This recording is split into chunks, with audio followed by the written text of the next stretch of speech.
Hello everyone, my name is Josh and welcome to Whims. And today I'm going to give you my review for the third episode of Series 7 of Black Mirror called Hotel Reverie.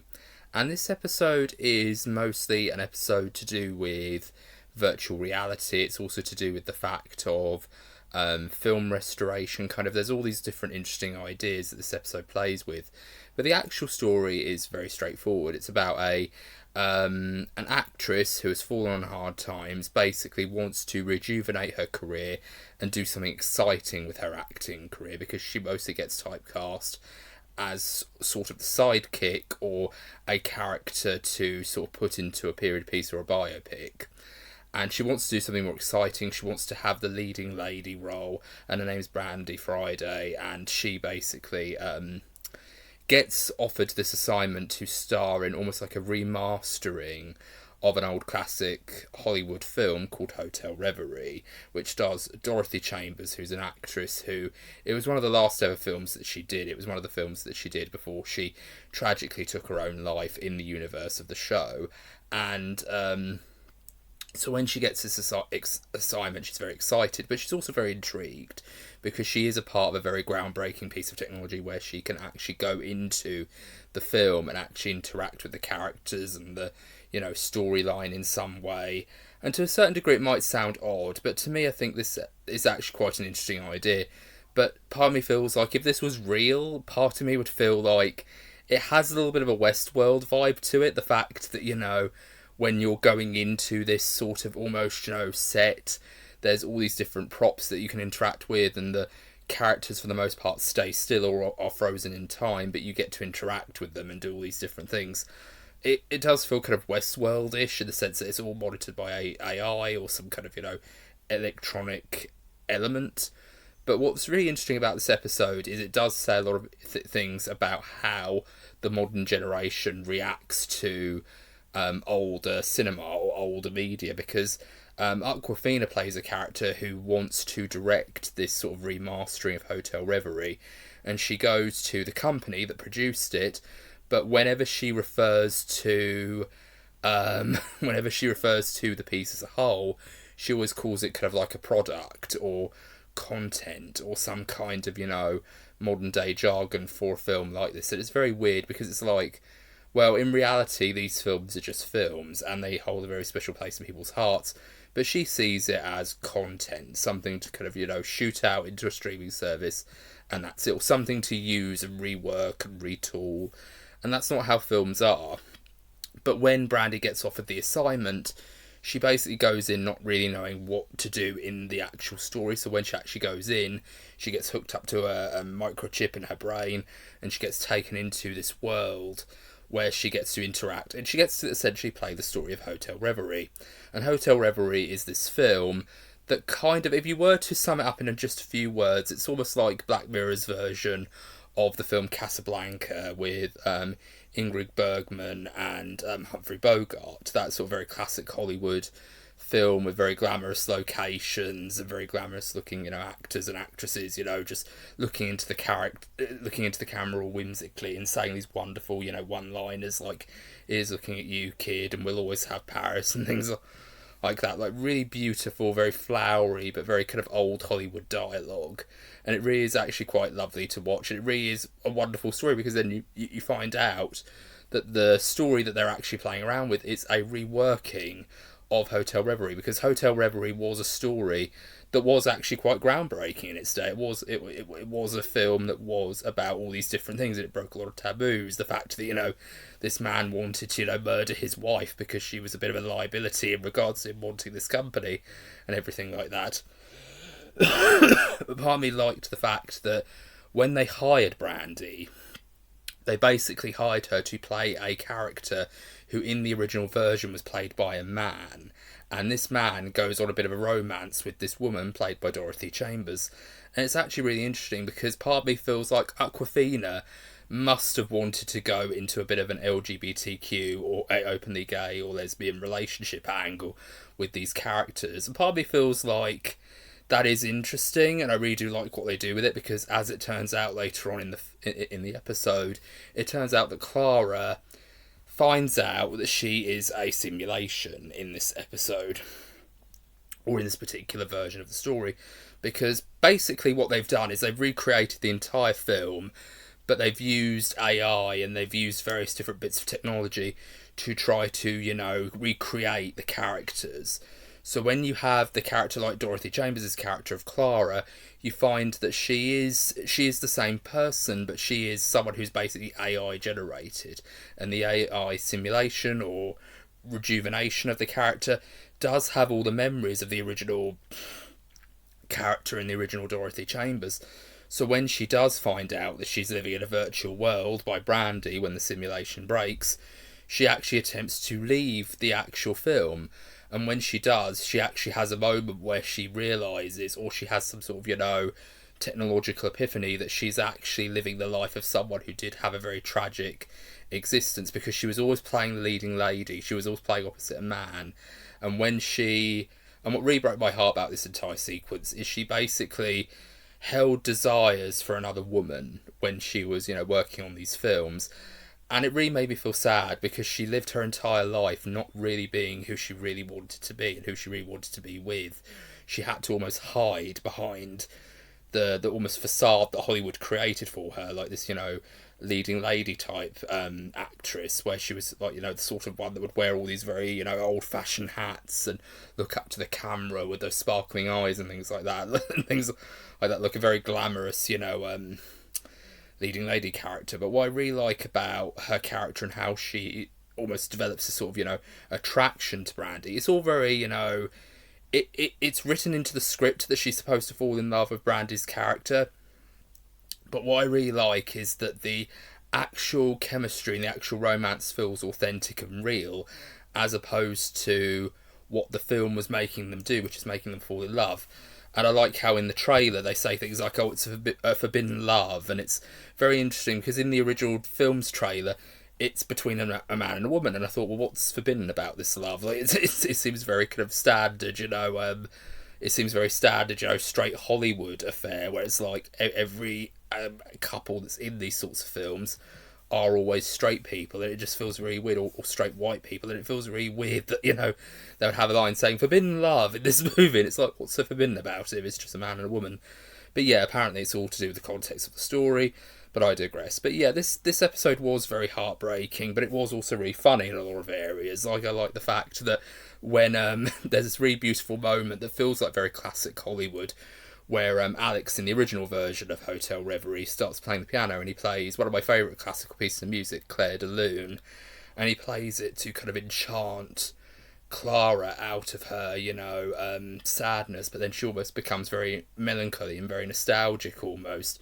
And it's a very beautiful sequence where you see it in the original film, but then in the simulated version, Brandy basically can't play the piano, so she basically starts doing these, really horrible scales, and she does what Aquafina would call chopsticks, where she basically just plays the first two keys that she can think of with just two fingers. And I really like that, because it goes to show that that when that sort of thing happens, you kind of do have to do your background checks.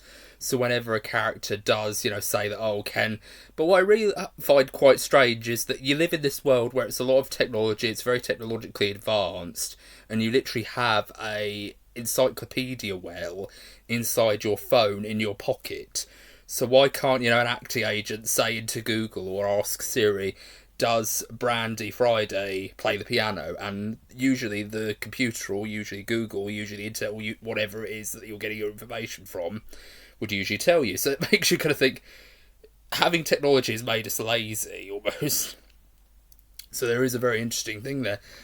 But I really just think this episode is very powerful, because it basically says something about LGBTQ relationships, about gay, lesbian, queer and transgender characters in media, because the gay community has always existed. The gay, lesbian community, and to a certain degree bisexual community, has always existed in Hollywood, but we've always had to keep ourselves hidden, because the law and the people around us wouldn't understand us if they actually met us in real life. So it's one of those very sad things where it feels as though we've always had to hide in order to, be seen by people. And it's actually quite strange, because a lot of people who I thought were actually just regular straight people, actors mostly, were in fact gay. There were a lot of, openly gay, stars in Hollywood, but they had to keep their sexuality quiet because they were worried that if they did, it would ruin their career.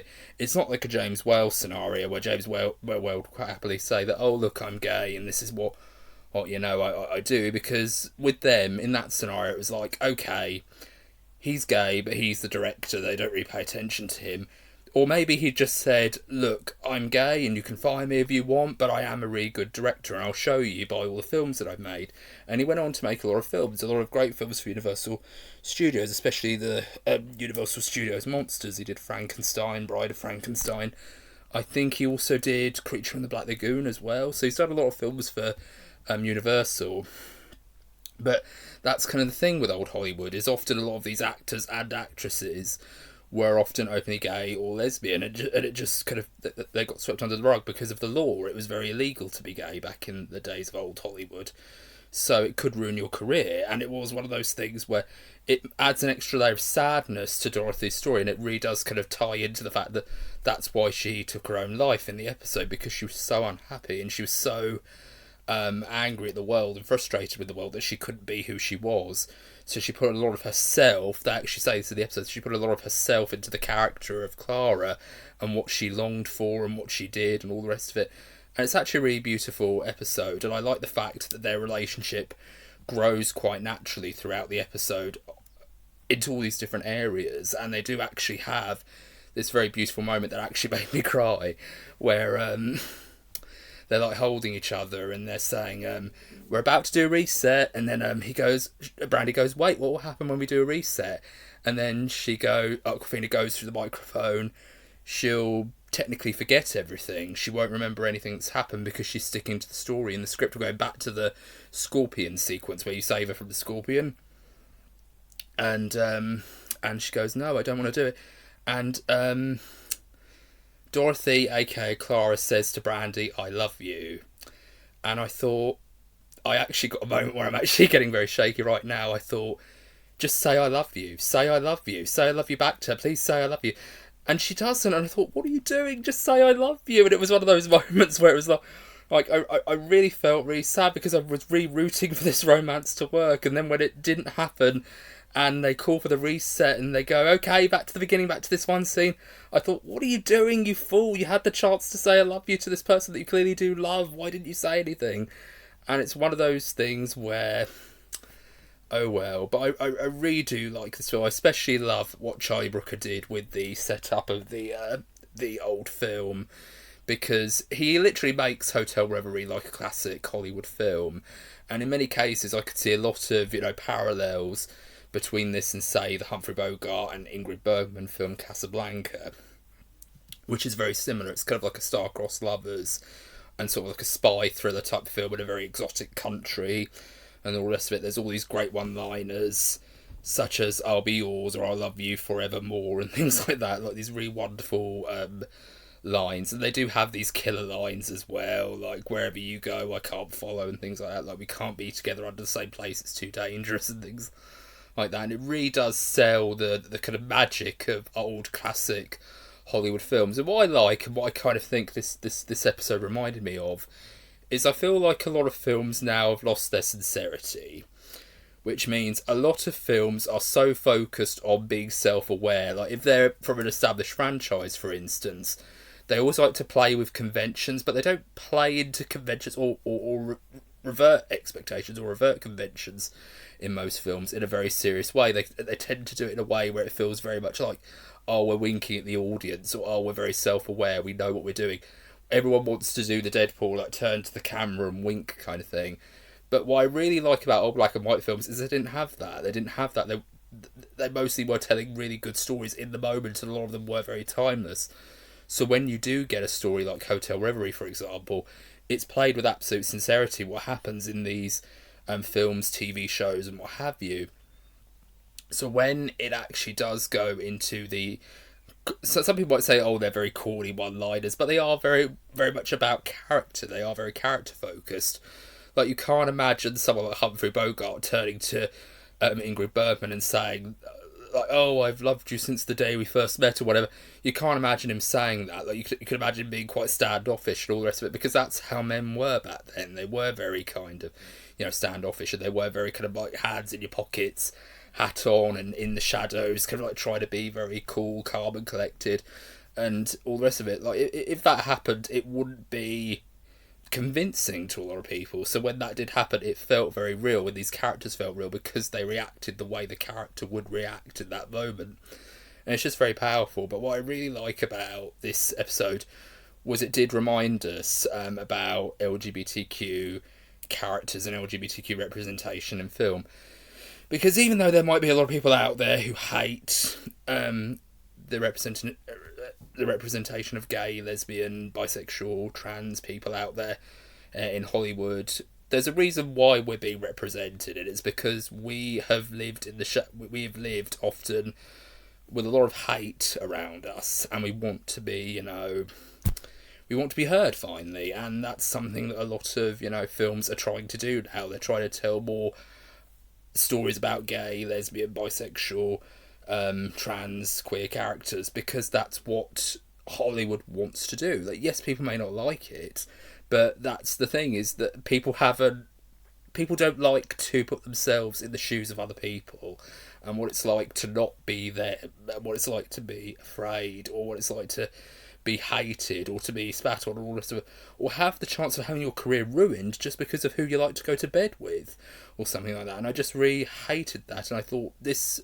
episode reminded me so much of why I enjoy LGBTQ representation in film, because whenever I see characters like Humphrey Bogart and Ingrid Bergman in Casablanca, I don't see, just the romance. I don't want to be Humphrey Bogart, if that makes sense. I want to be Ingrid Bergman. I want to be that moment where, I'm saying all these very romantic things, and him saying back to me, "We'll always have Paris." Like, that's the moment where I kind of think to myself, oh, I really do wish I was in that scenario with her. And of course, I'm always heartbroken whenever I see that final scene where they're like, the plane's about to take off, and he's going like, you can't be with me, we've got to go off to our separate places, and all that. It's just really emotional. So whenever I do see that, I do see a little bit of what it was like for me. Like, when I look at films like that, and whenever I see films like, Call Me By Your Name, I see Timothée Chalamet. Whenever I see, that film, whenever I see him crying at the end when he's like, looking into the fire and crying, I always look back to me when I was a teenager and how I was eager to just sort of tell people what was really going on with me and what was really happening. So whenever I see episodes like either San Junipero and Black Mirror, or whenever I see, Hotel Reverie this season, I'm always reminded that we need to keep showing our support for people. Yes, you can hate the films that often depict, LGBTQ representation. No one's against you for that reason.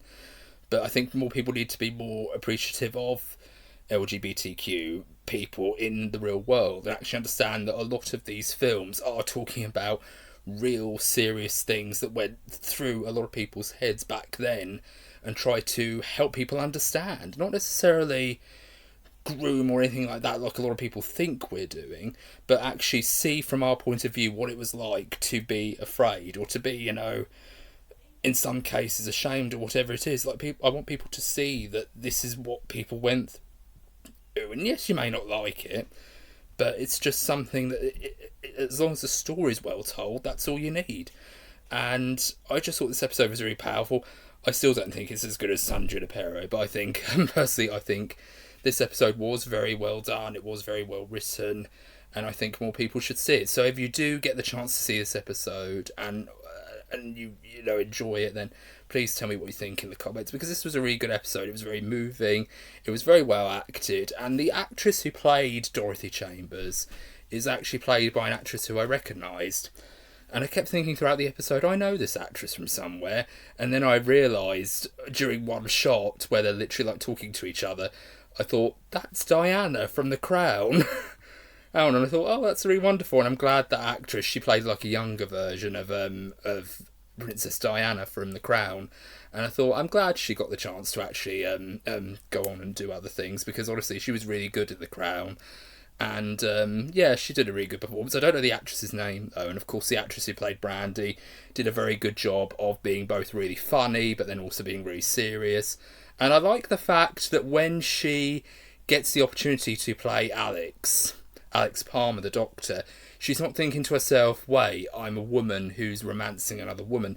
She doesn't really think anything of it, and I really do like that. I like the fact that she doesn't really question it. She doesn't really think to herself, oh, this is bad. Like, if I'm not going to be cast as a sidekick, I'm going to be cast as, the lesbian leading lady or something like that. She doesn't say anything like that. She literally just looks at it and goes, oh, I'm literally, a woman doctor who falls in love with another woman. That's interesting.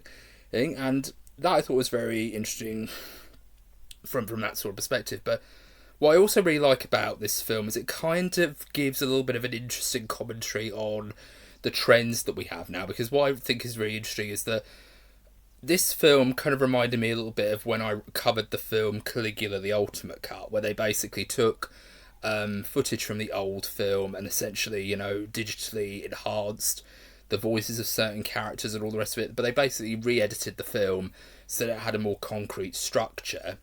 And yes, Caligula is completely different to the sort of film Hotel Reverie is trying to be, which is sort of meant to be a sort of espionage, Hitchcockian suspense film in an exotic location, whereas Caligula is a Roman epic that's also a bit of a porn film. But what I think is very interesting is that it kind of ties into that trend that we are very much into restorative media, and we are into restorative, in many ways we're into restorative media because, again, in the news of gaming, there was the remaster of Oblivion, one of my favourite games for the PS3, so I'm happy that that exists. But the fact that we are interested in remastering and reimagining these films and bring these films out. Of course, what I loved about going to the Omniplex with my friend Bradley was I'd always love it when we'd go and see a remaster or a re-release of a film, because that meant I could go and see those films on the big screen, and I never did before. Some of them I haven't seen full stop, but some of them I have, and I really do love seeing them on the big screen and say, look, this is what, this film would feel like on the big screen, and I just really loved it, and I would really love to go back and keep watching those films, and until I actually get myself sorted here, I won't be able to do that, but I'd love to go back someday and, watch those films